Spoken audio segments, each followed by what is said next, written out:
when I started trading about 5 years ago, it took me a long time to become steady and become profitable. In the beginning, I struggled a lot. I did the basic mistakes of moving my stop loss, adding into losing positions and all that stuff. However, once I got the hang of it, I quickly got funded. Now, once I had my first set of funded accounts, I actually made $200,000 in 16 days. But then my bad habits kicked in again and I lost $140,000 of that in one single day. Now, why did that happen? First of all, at that point, I was not used to managing that amount of money.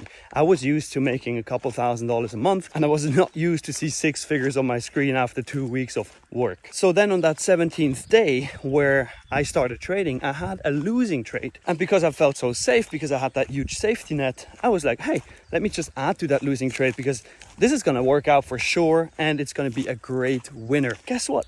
It wasn't, and I lost double the amount that I usually would, and that sent me into a downward spiral. I actually added more trades with more size, literally pointless trades, just clicking buttons, no setup, no strategy, just making my money back. And then once I was down to my last $800 per account, I actually stopped myself. And I went out to play table tennis with my girlfriend. I told her how proud I am that I still have the accounts and that I still have an $800 buffer. And it was a Friday. So she said, hey, I'm proud of you too. And you're going to crush this again on Monday.